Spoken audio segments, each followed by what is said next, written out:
Assalamualaikum warahmatullahi wabarakatuh. Sahabat beriman, semua makhluk dalam menjalani kehidupan dunia pasti diberi rezeki oleh Allah. Jumlahnya pun sudah ditetapkan dan tidak akan tertukar. Rezeki bisa jadi berupa materi, harta, kesehatan, istri solehah, suami yang soleh, dan anak-anak yang patuh kepada orang tua. Yang harus kita tahu adalah rezeki itu tidak datang dengan sendirinya, melainkan harus berusaha terlebih dahulu. Ada banyak usaha yang bisa kita kerjakan untuk menjemput rezeki dari Allah. Akan tetapi, perlu kita ketahui ada beberapa kebiasaan yang menurut kita sepele, namun efeknya justru bisa menghambat rezeki yang akan datang kepada kita. Padahal mungkin kita tidak sadar melakukannya. Oleh sebab itu, mulailah berhati-hati dan koreksi diri apabila beberapa kebiasaan ini masih ada pada diri kita semua.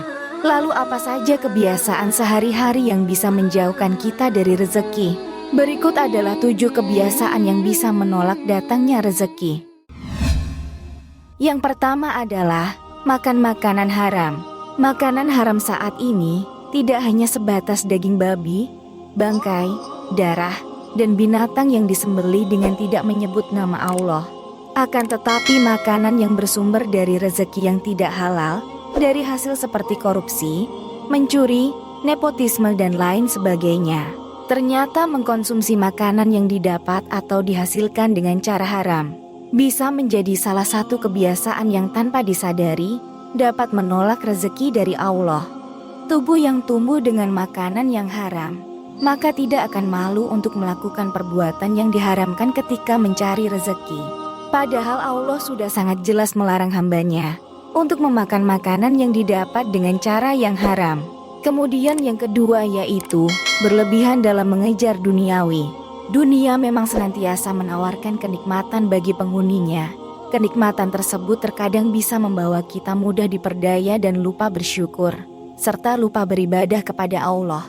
Apabila kita terlalu disibukkan dengan urusan dunia dan lupa menabung amal kebaikan untuk di akhirat kelak, maka insya Allah rezeki yang datang kepada kita akan terasa sangat sulit.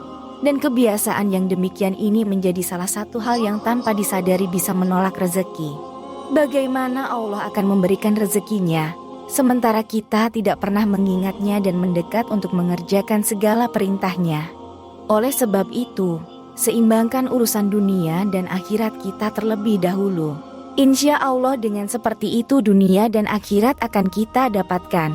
Kemudian yang ketiga adalah materialistis. Kebiasaan materialistis atau mengukur segala sesuatu dengan uang dan barang ternyata menjadi suatu sikap yang bisa menolak rezeki. Orang yang memiliki sikap materialistis biasanya akan memandang rendah orang lain yang tidak memiliki kekayaan seperti dirinya, sementara itu mereka akan memperlakukan orang kaya dengan sebaik-baiknya. Padahal Allah tidak melihat hambanya dari seberapa banyak kekayaannya dan seberapa besar harta bendanya. Akan tetapi Allah memandang hambanya dari segi keimanannya. Kebiasaan bersikap materialistis dapat membuat manusia mendewakan harta di atas segala-galanya. Hal ini tentu saja bisa menjerumuskan manusia tersebut pada syirik, yakni salah satu dosa besar yang tidak akan diampuni oleh Allah sebelum benar-benar bertaubat dari kesyirikannya. Oleh karena itu, hindarilah kebiasaan menilai segala sesuatu dari segi kekayaan dan barang-barangnya. Sebab akan menjadikan diri kita sombong dengan apa yang kita punya.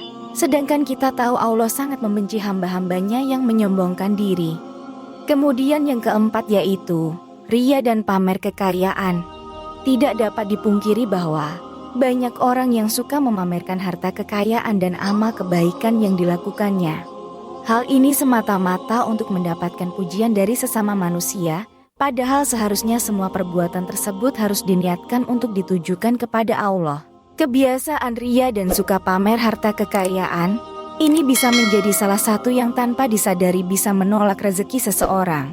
Karena secara tidak langsung sifat riya atau suka pamer harta kekayaan merupakan sikapnya orang-orang yang sombong. Karena orang-orang yang seperti ini menganggap bahwa harta yang didapatnya selama ini adalah kerja kerasnya sendiri, hasil kepintaran yang mencari rezeki tanpa ada campur tangan dari Allah. Padahal semua rezeki yang kita dapat berasal dari Allah, dan semuanya adalah titipan Allah. Ketahuilah bahwa Allah sangat membenci hambanya yang kerap ria dan memamerkan harta bendanya. Kemudian yang kelima adalah kebanyakan mengeluh. Hal ini mungkin tanpa sadar kita sering melakukannya, padahal kebiasaan tersebut bisa menjauhkan kita dari rezeki yang akan datang kepada kita. Mengeluh berarti kita tidak puas dengan apa yang kita dapatkan dan kita miliki, yang akibatnya kita akan jauh dari rasa syukur kepada Allah. Padahal kita semua tahu, syukur adalah jalan Allah memberikan rezeki lebih kepada kita. Oleh sebab itu, mulailah bersyukur sedikit ataupun banyak, besar ataupun kecil yang kita dapatkan hari ini. Dan yakinlah jika kita bersyukur hari ini, insya Allah esok hari Allah akan memberikan lebih kepada kita. Kemudian yang keenam yaitu kebanyakan gosip. Bergosip atau gibah sudah menjadi salah satu kebiasaan yang marak terjadi saat ini, tidak hanya di kalangan wanita saja, akan tetapi pria pun juga gemar bergosip. Bahkan sampai acara gosip di televisi selalu menarik rating yang tinggi. Hal ini dikarenakan banyak orang yang ingin mengetahui tentang kehidupan orang lain. Ketika kita bergosip, itu artinya kita telah menghabiskan waktu untuk mencela dan mempergunjingkan kehidupan orang lain. Dan kebiasaan ini merupakan salah satu tanda bahwa kita sendirilah yang menolak rezeki dari Allah. Oleh karena itu, ada baiknya untuk menghindari kebiasaan bergosip dan mulai memperbaiki diri dengan mengerjakan hal-hal yang bermanfaat. Misalnya saat kita menonton televisi, sebaiknya yang kita tonton adalah ceramah, mengikuti kajian, tausiah dan lain sebagainya yang bisa mendatangkan pahala. Insya Allah dengan begitu rezeki kita semuanya bisa jauh lebih lancar. Dan apabila khilaf segeralah mengucap istighfar sebanyak-banyaknya. Dengan begitu insya Allah rezeki kita tidak akan tertahan karena perbuatan kita sendiri. Kemudian yang ketujuh adalah penggerutu dan suka marah. Orang yang gemar menggerutu umumnya adalah orang yang merasa tidak puas dan sulit memaafkan kesalahan orang lain. Bahkan bisa marah-marah sepanjang waktu karena merasa tidak puas dengan kondisi yang tengah dialaminya. Penggerutu tidaklah sama dengan pengeluh yang selalu komplain dengan rasa putus asanya. Penggerutu biasanya akan memarahi dan menyalahkan orang lain atas nasib buruk yang tengah menimpanya. Padahal orang yang suka marah dan menggerutu termasuk dalam orang yang kufur, yakni orang yang tidak menerima takdir Allah yang telah terjadi kepadanya. Si penggerutu tidak akan bersyukur atas nikmat yang diterimanya, karena menganggap semua itu seperti masalah. Kebiasaan kufur yang demikian ini bisa menjadi salah satu penghambat datangnya rezeki kepada kita. Oleh sebab itu, hilangkan secara perlahan sikap kufur yang masih melekat pada diri kita, supaya rezeki yang diberikan Allah bisa sampai kepada kita semua. Wallahu a'lam bishawab. Wassalamualaikum warahmatullahi wabarakatuh.